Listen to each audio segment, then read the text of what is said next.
I'm a mom's comic. How did this happen? First of all, any comic should know that any joke you get and any idea you have and any premise comes from God. We actually joke around when we see people who are like, we're for sets of something, and we see like some other trainer just talking to the person that they haven't done a thing yet. Yeah. It's someone who's trainer that just telling them their whole problem and this is what happened.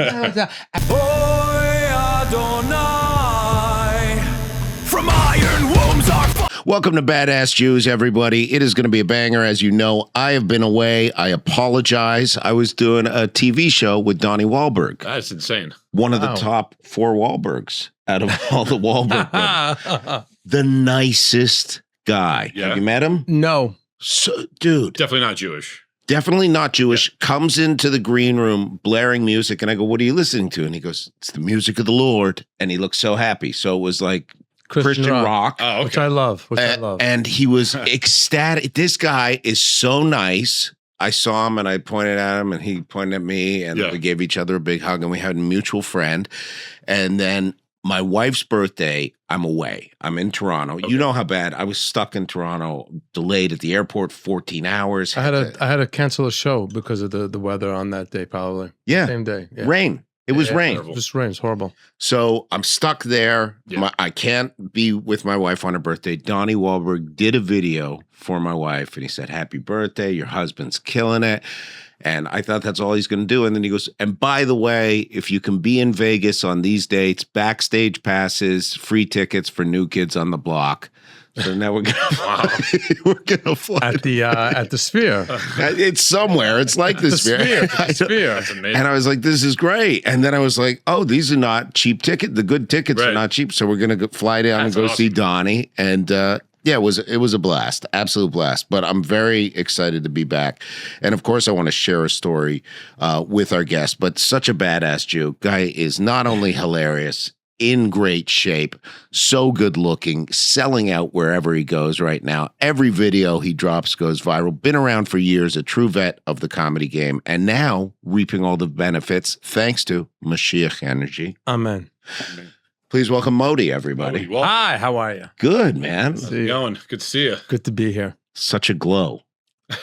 I walked here. I should have Ubered, and I walked, and I'm schwitzed out, and but it's okay. I put it together. No, is that what changed you do? my It's T-shirt. real. Yeah.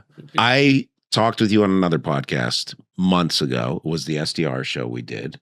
Totally different vibe. In that basement, right? In that basement. Yeah. Yeah, now we're on the 6th floor. Now we're on the 6th floor. We're doing good. We got a sign. We're on the come up. We've been trying to get you on for a while. Jordan has had like a real hard on to get you on. He's such a fan of yours. Thank you. I started at the gym, and I was like, I gotta get this guy on the show.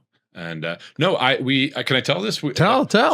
So I know your trainer. I known him for a long time. Stan. Yeah, he's amazing. Super nice guy. And years ago, I saw you at the gym, and he's like, "Oh, you got to follow. You're Jewish. You got to follow this guy, Modi." I hadn't heard of you at the time, and then. Since then, my mother keeps on sending me videos of you, and then over the course, I mean, you were already huge, but over the course of the past, 6 years, just like exploding in my DMs for my mom. So I got you. We wanted to get you on more for my mother, actually. So that's. Can I tell you? We just finished touring. My tour was called Pause for Laughter, and then we taped it in Atlanta, and now I am working out. Literally, my thing says working out. Yeah. I am working out my new hour, which is going to be called Your Mom Loves Me. Really? Yeah, because I'm a mom's comic. How did this happen? I don't know. Moms just... agents, managers, huge executives in LA just get in their family group chats, DMs and videos and clips of me that they send. Moms just love me. I don't know what it is. Moms love me. Okay, so this is weird because as a comedian, we're constantly trying to build a fan base. You knew it for you. You did not have a base. You were just trying to make strangers laugh for years, correct? Well, I had a base in I had a base in the fact that I worked in the Jewish world, like where you do a synagogue, you'll get another job out of that if you do well. if anybody in a synagogue gig is going to see you and be like, hey, I want to bring him to our charity here. Someone in that charity there will bring you to another gig there. But it wasn't like organized. I had email lists and there wasn't, Instagram and Facebooks and all that in the beginning.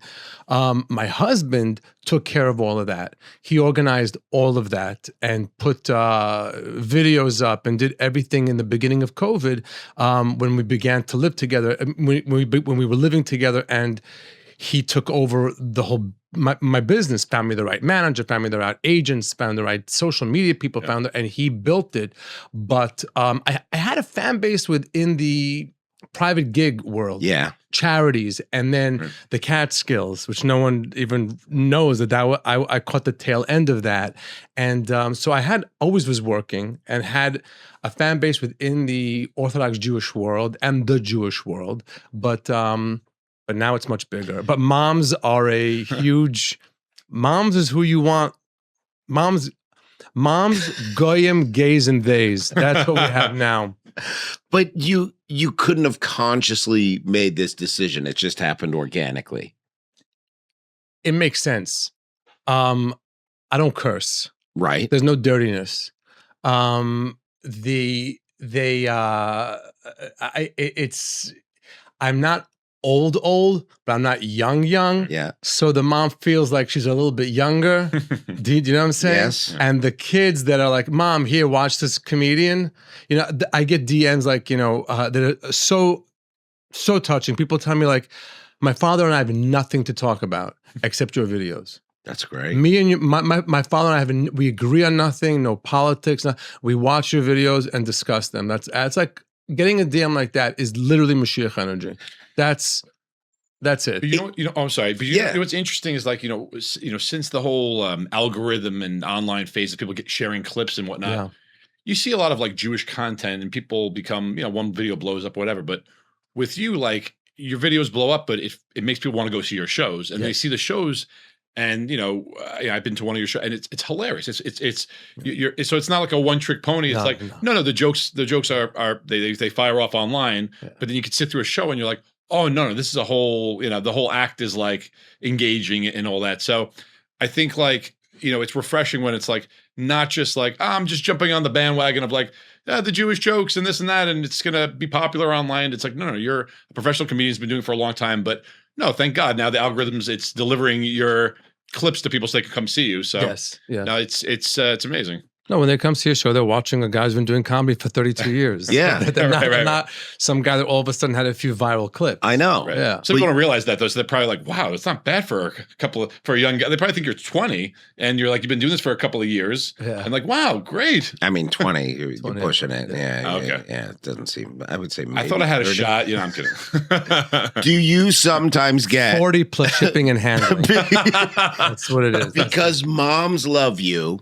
And everyone knows you're married. Yes. Do you sometimes still get DMs from moms that are like, hey, what are you doing after the show? Is there ever moms that try and slide into your DMs like that? Nah, no one does that. No. Never happened. Nah. When's the last time you had an incident like that where you had to be like, first of all, I'm married. Second of all, it's to a man?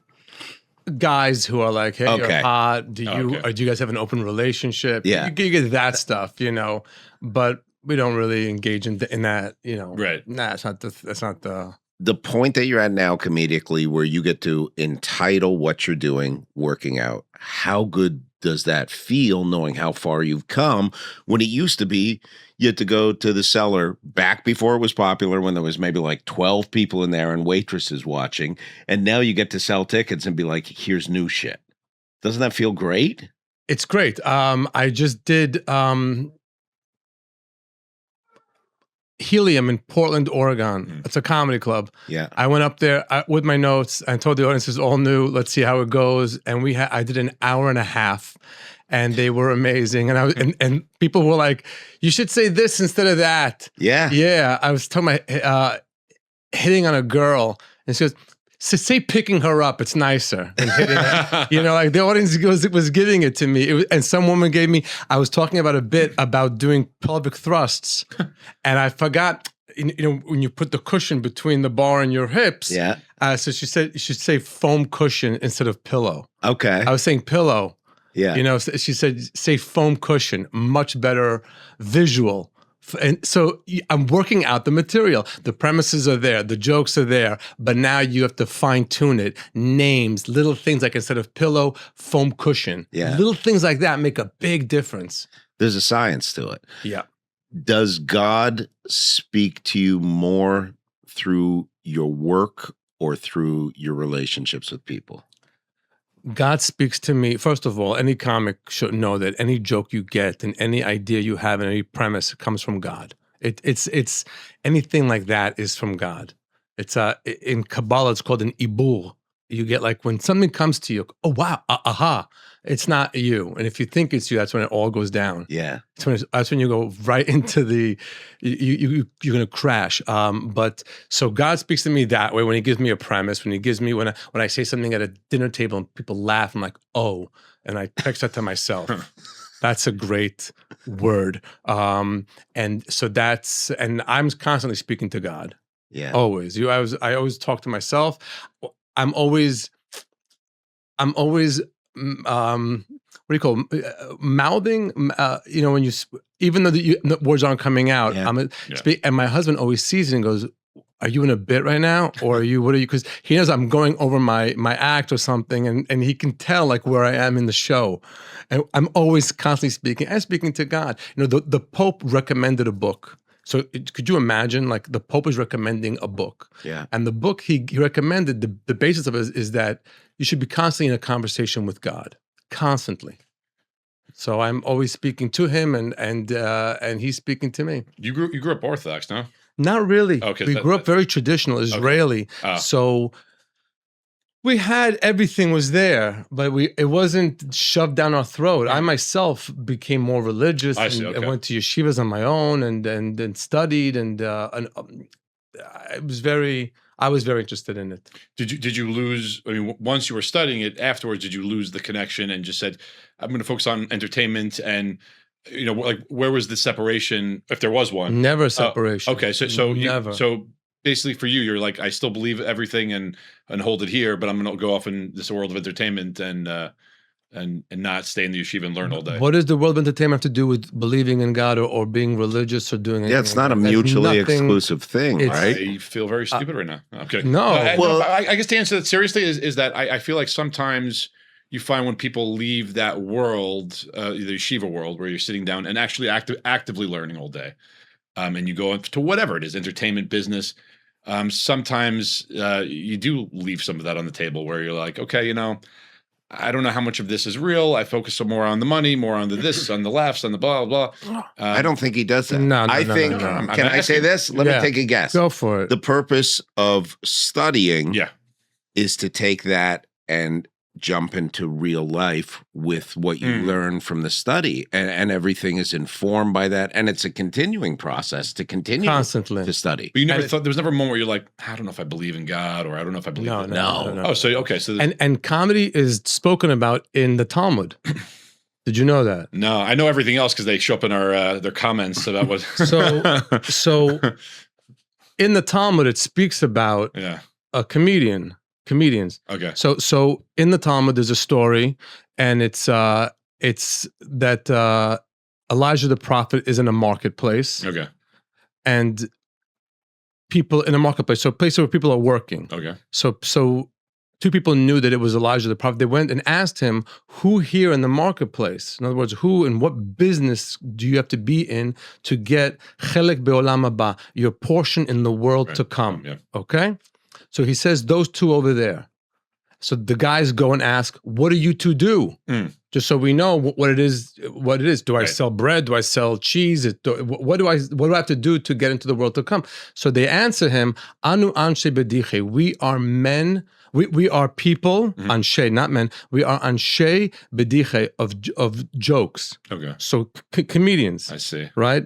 Anu mevatchem atzuve. We make people who are sad happy, and when there's a riff, we bring peace through laughter. So right there, you know that you have a portion in the world to come. And then later on, I realized why it's two people. Because if the Talmud wants to say, and as you know, the Talmud doesn't waste words. Right. And there's no things that just happen to be. Right. So if he wants to say that someone who's a comedian has a portion in the world to come, they just say the guy over there. Go ask him what he does. The guy says, "I'm a comedian. I make people who are sad happy." But it's two people. Anu anshe bediche. We are people of laughter. I see. So one of them is a comedian, but the other one is somebody who makes the comic can't work alone. You need someone who's producing the show, someone who's paying for the show, someone who's bringing you to the show, someone who's marketing the show. It's a partner of the comedian. So why would you drop that when the Talmud tells you that this is you're in a job that will get you into the world to come. Right. Well, the Lubavitcher Rebbe, who was brilliant, and he said you can find godliness doing anything. Absolutely. But yeah, no, I hear you. So especially with, but I thought there are people sometimes they get lost in the world of entertainment, and they just depending which wormhole you go down. It's not always the most holy environment, of course. So yeah, but no, it's interesting because I thought just sometimes you talk to people and they grew up somewhat religious and there's like some sort of fall from it, but you never had that. You were always connected, and that's great. No, it's amazing. More so now than ever. I'm more connected now than ever. Mashiach energy. Yeah, and that's the goal. You brought us yarmulkes. I brought the yarmulkes that I have a website called Mashiach Energy. We sell merch, and it's that's the goal of a Jew. The top of the line.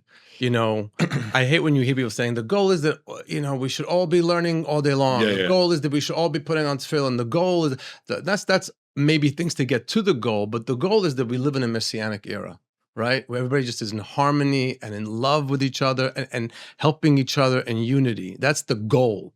Now, if keeping kosher helps you get to that goal, keep kosher. If putting on tefillin every day in the morning helps you get to that goal, which is Mashiach, put on tefillin. It's that, but the goal is Mashiach.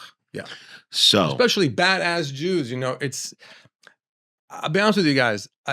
It's the Jews that are. If the Jewish people all got along, the whole world would straighten out. The whole world everything would begin to align. If in Israel, in the Knesset, in the government of Israel, if they all got along and figured it out and lived in some kind of Mashiach energy and had the intention of that, the whole world would straighten out. The Ukraine, the Somalia, everything that has a problem in the world would all straighten out. Which is what people probably mean when they say Jews run the world.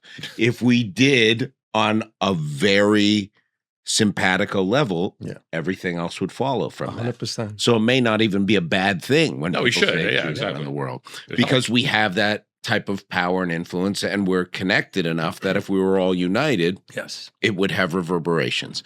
How important to you is the mind-body connection? Clearly very much so, because you go to the gym all the time. All the time. What's the workout regimen like now, and how do you feel when you're in the gym in terms of your connection with Hashem? Okay, so we have like this. When we're in town, we go to Stan as much as we can. Yeah. Literally. Leo books us. You and your husband. Yeah. Train together. With Stan, yeah. Do you get a little chatty?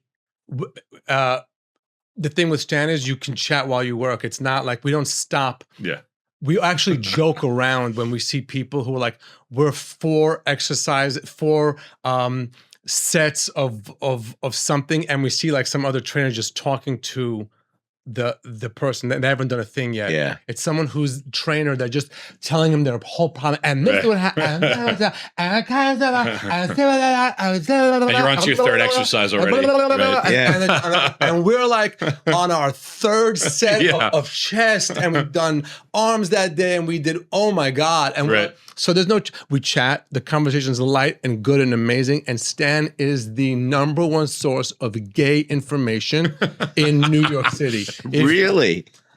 His entire client base, most of it is gay guys. Yeah. Of a certain affluent, and he just like, not like Yenta and Lashon Hara, but he likes, This one's going there. That one will be in Fire Island. He's got tickets to Horse Me Disco. This one's going to be at the Pines. That one's going there. But it's like the whole. I'm telling you, the 2 shows I sold at Radio City Music Hall, I just told Stan, and he told all the gays, and that was it. That was all you need. That's great. You don't need to. Yeah. He's a character. I even say you should come on the show. He's a character. He is. He's amazing as a trainer. There's an energy to him that is just so good. He knows your and when we train with him, the amount of weight we put up is not normal. There's no way we could do that alone. I can't do that alone. Extremely motivational. Super, and he's like we just rack on, and it's amazing, and he knows when we need to change, and he vibes with me and my husband. It's amazing how great he is. And you've been with this trainer for how long? Forever. Before COVID.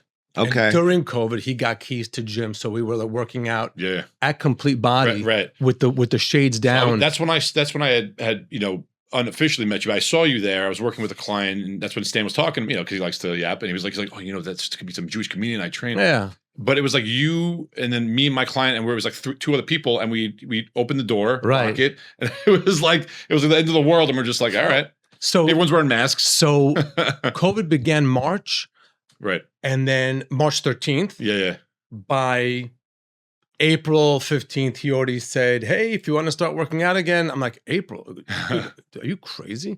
But then, like, by the end of April, we're like, yeah. No, and they were all serious. Everything was being wiped down. There was like 3 people there. We had masks on, and yeah, it was all. that was a crazy time where you were. I feel like it wasn't real. Like, we were working out with a mask on. Like, that was normal. It was insane. We were doing cardio with a mask on. We were doing comedy with a mask on. Are you crazy? That's insane. We were doing comedy with people sitting.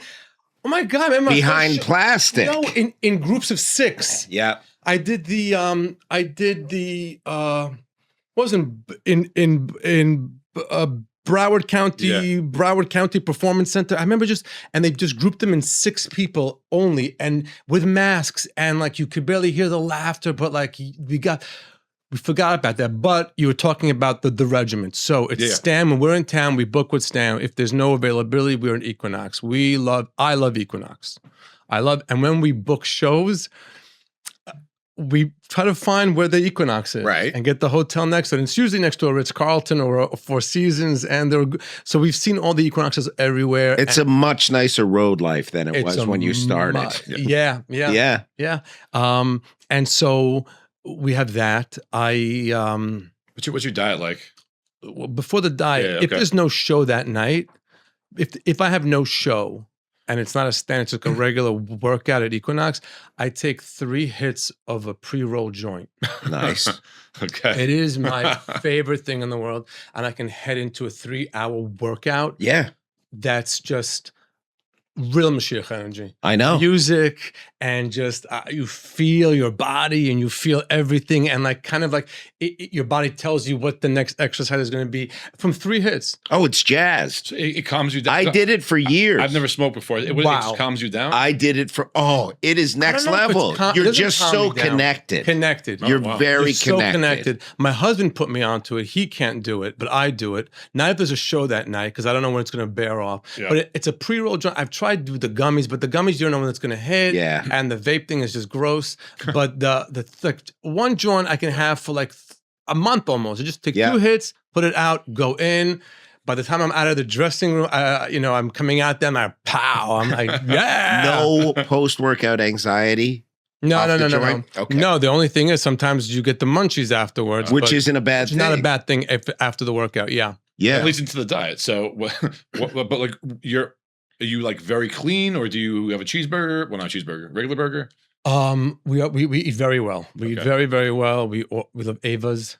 Oh yeah. Ava's is amazing. They deliver. It's so fun. I feel like if you know, if you're in this neighborhood and like you're in the community, like Ava's has been there since 1978. It's like food that you should make yourself, but you don't, so you just order it. Yeah, and they always have like 2 for 1, so you put it in the fridge. It's like a pre-meal thing. Oh, it's amazing. It's amazing. How many meals a day? So that's why I'm not that great. One major meal a day, and then a shake here, a protein drink from the bodega, you know, the 40 gram. Yeah. And I am on I'm on and love trizepatide, the Ozempic stuff. Okay. And that gives you a chance to not eat garbage. Right. So we don't eat garbage. We treat ourselves. If we're buying an iced coffee, we'll both take a banana bread thing and take a few bites of it and enjoy it. We're also not looking to bulk up like you guys. Yeah. Okay. It's just, how good am I going to look in a suit? Yeah. Don't forget, I'm in a suit. You look great in a suit. That's my suit. That's so it's defined. You know, it's a defined look. It's slim. It's good naked and with a suit. Custom or Yeah. yeah. Okay. Yeah, you want to look good naked. You want to look good How naked. fun is it? Do you look at yourself in the mirror sometimes and go, "Oh, that looks good"? Yeah. We have right when we come out of our bathroom, and we have a big walk-in closet. There's a mirror there, and there's a light. Yeah, like really good lighting. This is good. Yeah, like it brings the abs out lighting. Yeah. I have that in my bathroom. Well, most comics, I mean, you know, don't look good. They're funny, but they don't look like when you're on stage. You have a nice suit. You look good. You look put together. You usually don't see the two, present company excluded. You usually don't see too many comics come on stage. They have a T-shirt. It's like big belly. Yeah. So it's you know it's you must feel good just like you walk on stage and you're like, all right, before I even say a joke, I'm like, I'm the shit. Like, this is great. You feel good. It's old school. I'm old school. Right, I am old school. You have to understand something. First of all, I began performing in a suit. So I was working in investment banking, and I would get to my spots late at night. So I would come in a suit already. So I was doing spots at the Cellar, Comic Strip Live, Stand Up New York. I was coming from the office. I was already in a suit. Yeah. Right. And it was a weird, and you could see the shift in the audience from like the guys in whatever was in their hamper. All of a sudden, there's a guy in a suit, you know, and he's just, even though it's open mic or a bringer or whatever it was, I was in a suit, and it's just I find it easier to just be in a suit than to do the. I mean, when I'm at the Cellar, I do a black T-shirt. Yeah. And I was just laughing because you said you were an investment banker. I was investment banker. Was there a job you ever had that wasn't like predominantly Jewish? Like, it's so funny. It's like I was learning, and then I was investment banker, and then comedy. Yeah, no, I was just that was there. You have to be a smart. Is this something that you were passionate? Like, you're just like, I want to make money, or no? My husband realized that even though I was in investment banking for all those years, I was a personality hire. Oh. He explained what he began to hear the stories about what I did there and how I was with the office, and he realized I was a personality hire. Did that offend you? No, it was good. I wasn't a great like in investments and this, but I knew how to run for our group. Okay. I knew how to run the. Don't forget, this is back in the day in 93 to 99. Yeah. Where there wasn't everything online. There was a back office. There were human beings you had to work with. So if you wanted to get this trust open and refunded, and you had to go talk to somebody in the back, you know, who would do that for you right away. So I had them connected. I had this connect. I had the office, and I had with the clients. I was very, I could read the room with them a lot more than the other guys could. They could land the investments, put the money and do all that, but you had to have somebody who could also connect with their personality. I was good at that. You know, I was a personality hire when I was a stripper. And it was the weirdest thing because they wanted to fire me, but they were like, you make the other guys happy. We're keeping you because, and they said that right to my face. I was a horrible dancer. I made next to no money, but I made everybody else laugh. And they're like, we're keeping you. And I wouldn't show up for work sometimes. It was crazy. That's I tried to leave a few times and they said, no, we'll change this and that and you can take more days off. They put me in charge of house accounts instead of, it was a whole, it took a while till they let me go. A good personality used to go a long way. Yeah. That's funny. You kind of end up where you're supposed well to. Said.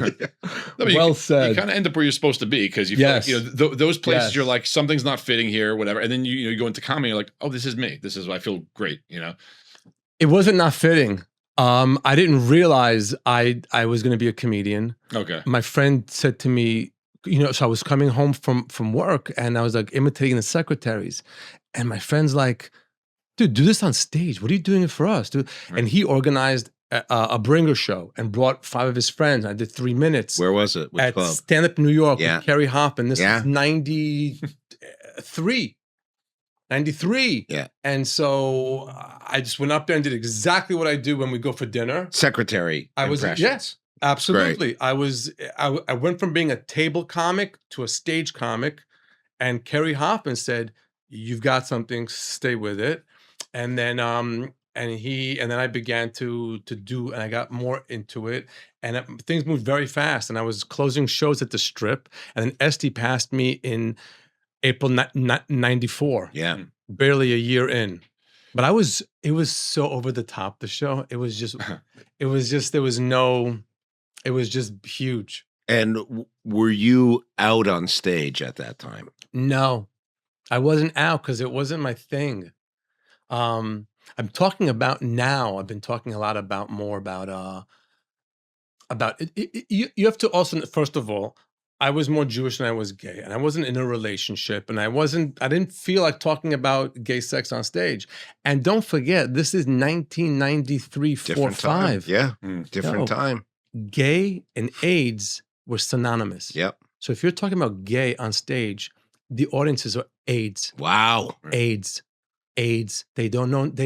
Today it's cute. Yeah. Today everything's cute. Oh, Andy Cohen's running on this and that, and it's today it's adorable being gay. Oh, your son's gay. Oh my God, that's so wonderful. Does he not have anybody? I have someone for him. How long does he have to live? That back then it's gay and AIDS were just synonymous. That was it. There was no. It was so as soon as you told the audience you're gay, in their mind they're in AIDS. Wow. So that's why you didn't, and it wasn't my thing. I wasn't running, I was a comic. I was not a gay. Right. I was working every night as a comedian. Yeah. I went to synagogue. I kept kosher. I had tefillin. So I was more Jewish than I was gay. It's funny, in my new show, I talk about like, in a clean way, hooking up and like a grinder hookup I had. And I talk about that AIDS, and I'm trying to work on this material. And even today, as soon as you say the word AIDS, everybody's just like, whoop. Yeah. Whoop, whoop, whoop, whoop, whoop. So you have to be very, I wrote this bit, and I had 1 million tags in it, and I just saw the audience just shrinking away. So I knew, just get to the punchline, and that's it. And I just got there, and it's a different time. Like, I kind of like the fact that you're not afraid to, like, you say you don't curse on stage, but you're not afraid to be a little edgy, especially, you have your niche, people that come to your shows and Jewish community, but then like, you're not afraid to push the boundary a little bit, even within the world of not cursing and being clean. Do you feel more comfortable now that you're like, people know who you are and you're a little more famous, that you can be like, all right, so you came to my show, let me test this and this out and see how far I can push things. Yeah. Okay. I'm never going to go past. No, I'm never going to go past. I'm not like gross. But. And there's really no need to drop S's and F's. Right. And you know what? If you don't drop S's and F's and all of a sudden you do drop one, it is so pow. Yeah. They're in shock, I have a bit now. I'm talking about my father, and it's, the bit is like, my dad's 90, and so he's 90, and his hearing's blown, and but he doesn't have dementia or Alzheimer's, but as soon as someone forgets a name or forgets where they had to be, they go, in 90, oh, he has dementia, he has Alzheimer's. Yeah. He doesn't. He has. I just did that to my mom. He has. I don't give a shit. Yeah. That's what he just, and I'm trying to say it in a nice, and so on stage, it doesn't give a crap, it doesn't give a damn. I don't want to say the S word, but it really is the S word. It's like he's 90 and doesn't care to listen to someone telling him about their husband's backache. Yeah. So he focuses out. Right. And so that's but the curse word gives them more of the oomph. Yeah. That, but I'd still, it's not worth it. It's not worth it, because they get what I'm talking about. Well, sometimes especially if that's what you've been doing, it cheapens kind of like where you, in other words, if at this point you're like, all right, F everything, S everything, they're like, all right, what's going on here? Like at that point, it becomes like a little bit too easy to try to get the laugh out of people. Yeah. I feel like, very differently, Seinfeld does it, the same thing. He's like, how do I create jokes, not curse, make it clean, be observational? Right. And that sometimes is harder because you don't have to go, you don't Of have to go course, to it's way harder. the lowest. But he does very, very different than what I do. Oh, 100%. But listen, it's all a skill, but it's just different. It's just, it requires sometimes even going more down to like the essence of like, all right, what am I really trying to say here? And how do I get that belly laugh out of people without going completely dirty? So yeah, no, I don't think they would be laughing if I was dirty. There's nothing to be dirty about. I just don't have anything to be dirty about. Do you laugh at dirty comedy? Love. Oh, God. I was just talking about that on my podcast. I love to watch comics that do the opposite of me. Okay. So I was just talking about watching Jim Norton. Oh, he's hilarious. He works in a cadence that's like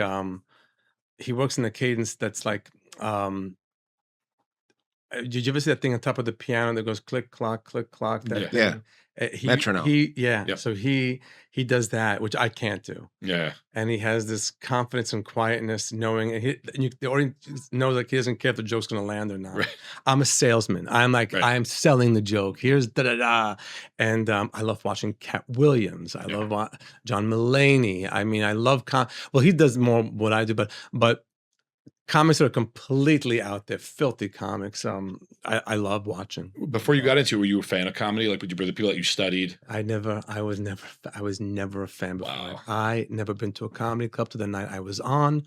The only comedy I ever saw was whatever HBO put on. And this is again in the 90s. And so they used to have Bill Cosby was on HBO. What happened to him? George Carlin and whatever HBO would once in a while put on, I'd watch, but I wasn't a comedy fan. I had no idea what a comedy club was. Once when we came to America and my parents were figuring out what their jam is going to be. Is it Disney? Is it the Catskills? It was whatever. It's just in the 70s. We went to the Catskills for a weekend. My mom wanted to see if this is like where all the people are going and this is going to be a thing for us. She hated it. But the comic that was on that night, and I was 7 years old, the comic that was on was Buddy Hackett. Wow. So I saw that. I didn't realize what I was watching. Yeah. Right. I didn't realize what I was watching. And then years later, I'm up at the Concord Hotel. Wow. For the closing night, And again, up there, I wore a tuxedo. Right. Yeah. I wore a tuxedo. And I went from doing 10-minute spots in the city to doing an hour with a band behind me. Yeah. It was pull it together, right material, you had to, it was what it was. Yeah. It was a big thing. It was, yeah. So you were born in Israel, but then you grew up in like a Jewish community or in Long Island, in the 5 towns. That's where I'm from. Yeah. All right. So, Represent. but we grew up there before it became Borough Park. So I was born in '85, and growing up there, even for me though, it was changing. Yeah. And but now I go back to visit my parents, and it's unrecognizable. Black hats, and it wasn't like that. First of all, I went to public school. It was Jewish, non-Jewish, but everyone was like modern Orthodox to conservative. And what school? I went to Hewlett. Yeah, same. Yeah. Oh, did you? Okay. Yeah. I graduated 04, 03. Not 04. not anything. Not anything. I'm just trying to see if we had the same teacher. We didn't have the same teachers? I promise we didn't have the same teachers. Okay. We didn't have the same but it's always interesting to talk to people who from before, because like you had Beth Shalom that was there, and in Lawrence. I know exactly. So that I didn't realize that was a conservative temple, and it became Orthodox. It was all the 5 towns. Yeah. Was all conservative and reform. Yeah. Okay. And they have a main street called Central Avenue in Cedarhurst, which used to be a fashion hub. That's crazy. It used to be. I'm not making this up. So you would see like an ad in Vogue where it would be for Dior, and it would say Milan, Paris, Florence,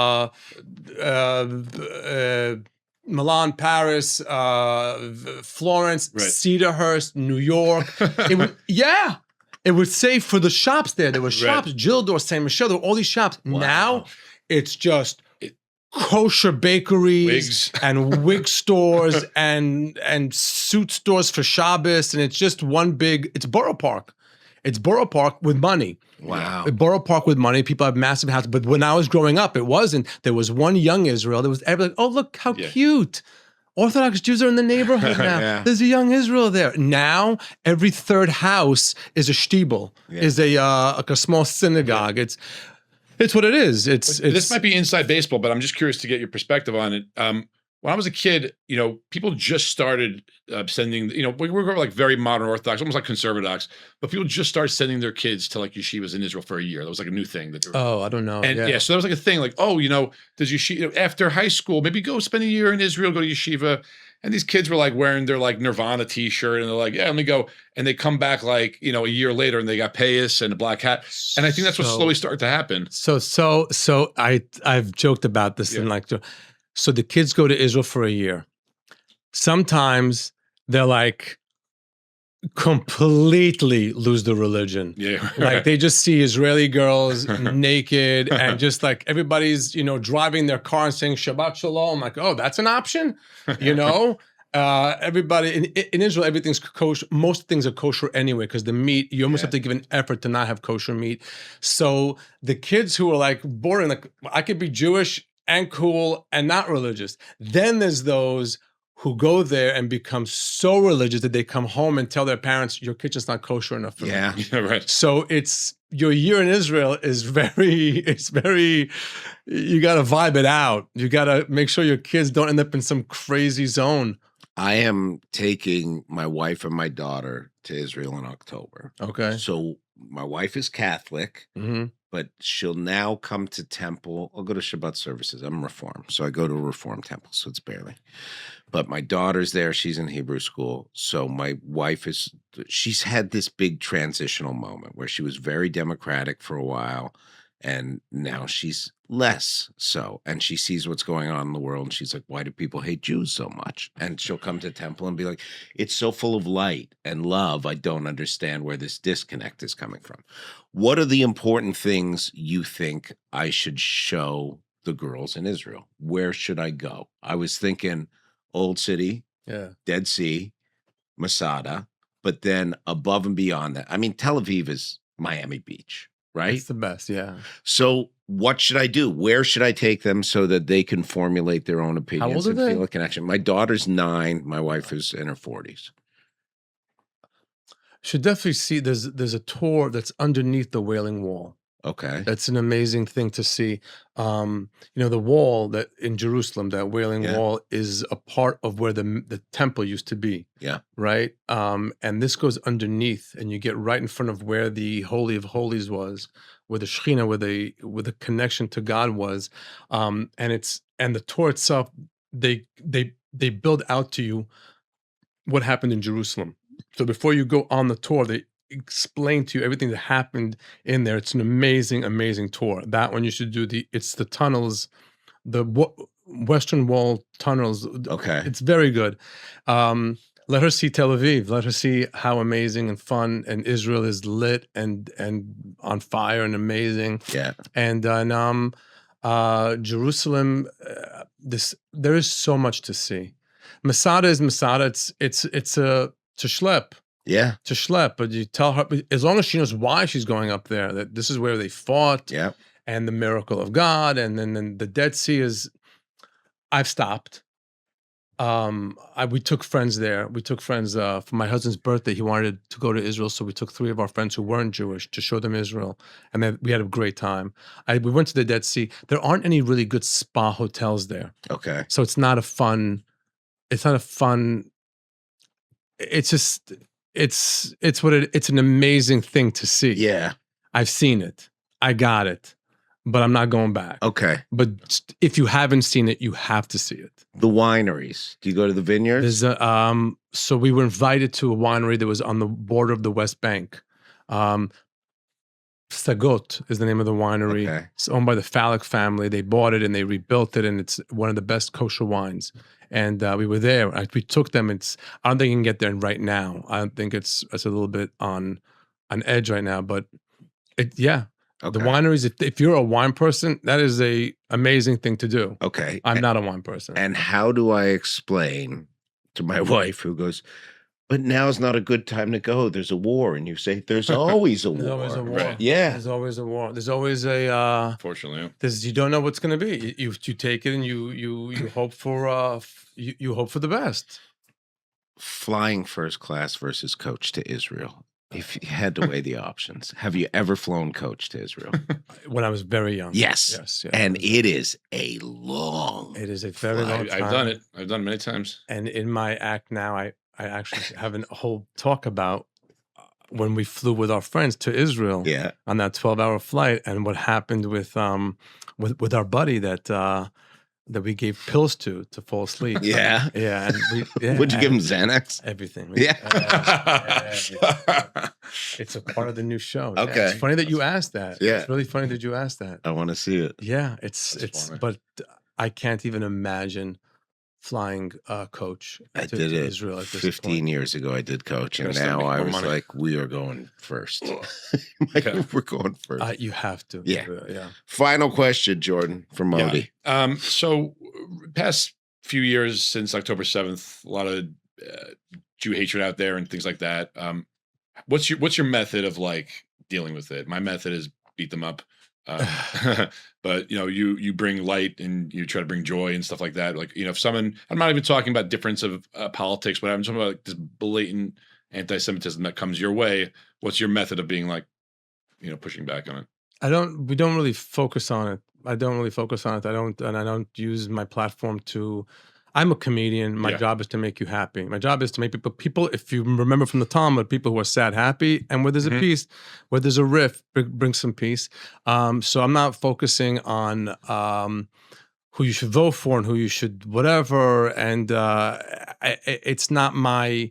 I'm not a political comic. I'm not a politician. I'm not an activist in that way. Mm-hmm. And I haven't made that my brand. I am there to deliver a joke. When you land on my page, it's either something to make you laugh or to let you know where I'm going to be. It's not going to be to tell you that a bomb went off in Tel Aviv. Yeah. There's a million other sites that will do that. Sure. And so that's how I do it. And other comics that have made it their thing. That's it. Now I'm just all going on that route. Okay, that's good for them. And but for me, just my job is to make people laugh, and that's it. That's amazing. It's escapism. People come to see you. They want to laugh. The world's crazy enough. Yeah, so. My tour and my new special is going to be. It's called Pause for Laughter. There you go. Pause. You have to do while you're scrolling and freaking out, right. And you just a laugh. How lovely is that? Yeah. Yeah. Hey, let's all go see a comedy show and just turn our phones off for a few minutes and just and pause and laugh. And that's the special and the past tour. That's a Beautiful. great thing. Yeah. Where can people find everything that you're doing? When New does this special air? is when is this airing? Next week, probably. Yeah, next week. Yeah. Next week. Okay. Next week.